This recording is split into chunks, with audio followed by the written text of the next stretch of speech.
Assalamualaikum warahmatullahi wabarakatuh. Selamat siang dan salam sejahtera.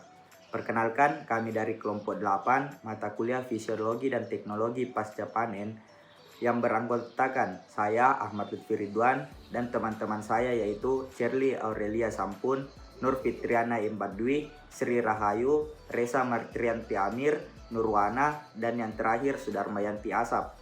Kami akan menjelaskan salah satu metode yang sering digunakan dalam pengawetan produk pangan, yaitu iradiasi. Perlakuan iradiasi terhadap produk pangan merupakan salah satu teknologi yang sangat penting dalam sistem suplai pangan. Iradiasi bukanlah teknologi pengolahan pangan yang baru. Sejak ditemukannya sinar X pada abad ke-19, potensi untuk mengendalikan mikroorganisme dengan menggunakan radiasi telah diketahui. Teknologi ini dipatenkan untuk digunakan pada proses pengawetan bahan pangan sejak tahun 1905. Teknologi ini mungkin merupakan teknologi pengawetan yang paling banyak dievaluasi karena proses dari teknologi ini menggunakan bahan radioaktif. Selain itu, teknologi iradiasi untuk pengawetan produk pangan telah menjadi teknologi pengawetan yang paling kontroversial dan mendapat publikasi negatif sebelum akhirnya dapat disetujui. Belum ada hasil penelitian yang memperlihatkan bahwa produk yang diiradiasi tidak aman bagi konsumen. Namun, hasil yang diperoleh menunjukkan bahwa teknologi iradiasi dapat meningkatkan kualitas dan keamanan produk pangan tertentu tanpa merusak kandungan kimiawi dari produk tersebut. Selanjutnya akan dijelaskan oleh teman saya. Saya Reza Martrianti Amir. Saya akan menjelaskan tentang pengertian iradiasi. Jadi, apa itu iradiasi? Iradiasi merupakan salah satu teknologi pengolahan pangan yang menggunakan sinar radiasi secara sengaja dan terarah yang dapat membunuh cemaran biologis seperti bakteri patogen, virus, jamur, dan serangga yang dapat merusak bahan pangan. Jadi dengan adanya iradiasi, kerusakan pada bahan pangan dapat diminimalisir dan dapat membuat bahan pangan tetap awet.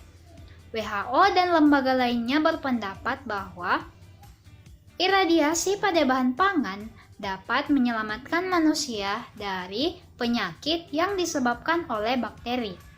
Adapun syarat-syarat dilakukannya iradiasi akan dijelaskan oleh teman saya. Saya Nurwana akan menjelaskan mengenai syarat-syarat iradiasi.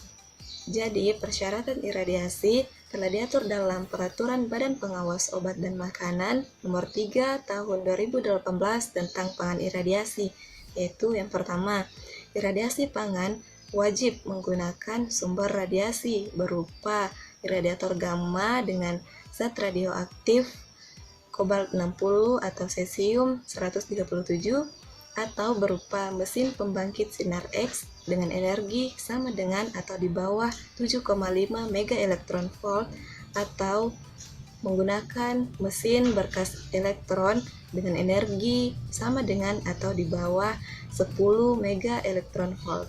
Syarat kedua, memperhatikan jenis pangan yang diizinkan untuk diiradiasi. Tujuan iradiasi dengan menyesuaikan dosis serap maksimum untuk masing-masing jenis pangan. Misal, iradiasi dilakukan pada sayur dan buah olahan dengan tujuan memperpanjang umur simpan. Maka, dosis serap maksimum yang digunakan adalah 7,0 kg. Syarat ketiga, kemasan yang digunakan untuk pangan yang akan diiradiasi wajib menggunakan bahan kontak pangan yang telah diizinkan untuk digunakan, seperti bahan jenis selofan, kertas glasin, beberapa jenis polietilena, dan lainnya. Kemudian, syarat keempat, pangan iradiasi dilarang untuk diiradiasi ulang, kecuali pada pangan yang berkadar air rendah dengan tujuan untuk membasmi serangga.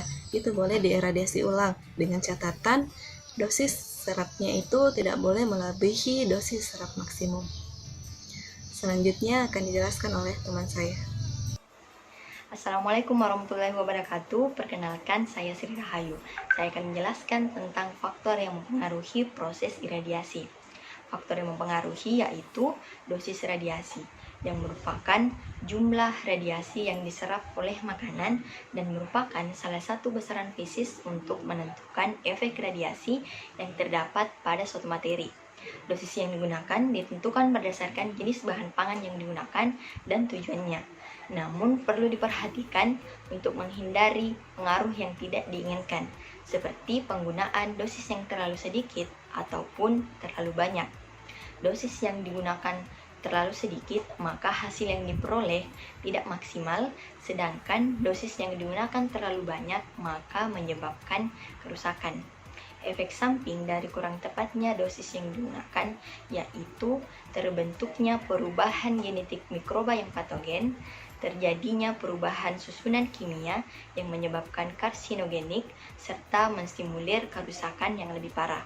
Selanjutnya yaitu tabel tentang dosis radiasi yang berisi tentang dosis rendah, dosis medium, dan dosis tinggi. Dosis rendah dapat digunakan untuk mencegah pertunasan yang terjadi pada kentang. Dosis medium dapat digunakan untuk mengendalikan salmonella yang terdapat pada daging, produk unggas, dan ikan. Dan terakhir yaitu dosis tinggi yang dapat digunakan untuk membunuh mikroba dan serangga yang terdapat pada rempah-rempah dan untuk sterilisasi makanan. Sekian dari saya. Assalamualaikum warahmatullahi wabarakatuh. Saya, Kerli Aurelia, akan menjelaskan mengenai prinsip iradiasi. Nah, seperti yang kita ketahui bahwa iradiasi itu merupakan suatu teknologi yang digunakan untuk mengawetkan bahan pangan. Adapun prinsip yang digunakan yaitu dengan menggunakan energi elektromagnetik tertentu seperti energi pengen. Energi pengen yaitu merupakan suatu energi yang digunakan karena dapat memantulkan elektron suatu atom dari tempatnya sehingga mengakibatkan atom netral berubah menjadi ion positif karena atom yang kehilangan elektronnya. Adapun contoh dari energi pengen yaitu seperti radiasi ultraviolet, radiasi alfa, radiasi beta, dan radiasi gamma. Aplikasi iradiasi pada bahan pangan. Iradiasi menggunakan sumber radiasi.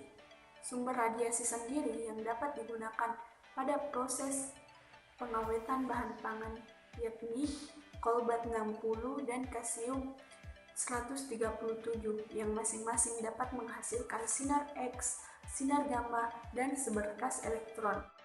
Pengawetan menggunakan iradiasi ini dapat dilakukan sesuai dengan tujuan yang ingin dicapai dan dosis yang sesuai. Misalnya, pada dosis rendah kurang dari 1 kGy dapat mengendalikan serangga pada biji-bijian, kemudian dapat mencegah pertunasan pada umbi-umbian, misalnya kentang, dan dapat memperpanjang masa simpan pada sayur-sayuran dan buah-buahan. Kemudian, pada dosis sedang yakni 1-10 kGy dapat mengendalikan kapang kamir, Yersinia, salmonella, dan campylobacter pada daging, ikan, dan produk unggas. Sedangkan pada dosis tinggi yakni di atas 10 kGy dapat membunuh mikroba dan serangga yang terdapat pada rempah-rempah dan dapat mensterilkan makanan. Bahan pangan akan masuk ke dalam ruang iradiasi dengan sistem rel. Pada ruangan iradiasi nanti, bahan pangan akan terpapar sinar radiasi setelah melewati rat kolbak 60. Sinar radiasi tadi akan diserap sehingga dapat membunuh mikroorganisme patogen yang dapat merusak bahan pangan. Nah, ini gambar dari mesin iradiasi yang digunakan dan adapun label dari bahan pangan yang telah diiradiasi seperti ini.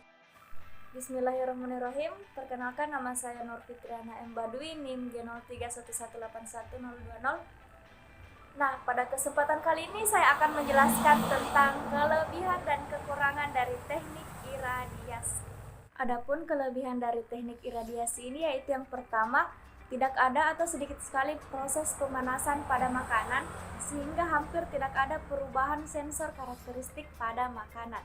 Nah, yang kedua, dapat dilakukan pada makanan kemasan dan makanan beku. Yang ketiga, dapat dilakukan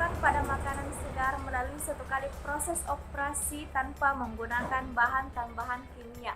Yang keempat, hanya membutuhkan sedikit energi. Yang kelima, perubahan pada aspek nutrisi dapat dibandingkan dengan metode pengawetan yang lainnya. Dan yang terakhir, proses otomatis terkontrol dan biaya operasi yang rendah.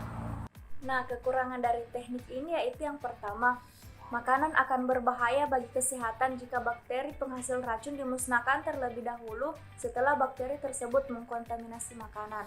Yang kedua, kemungkinan perkembangan resistensi mikroorganisme terhadap radiasi.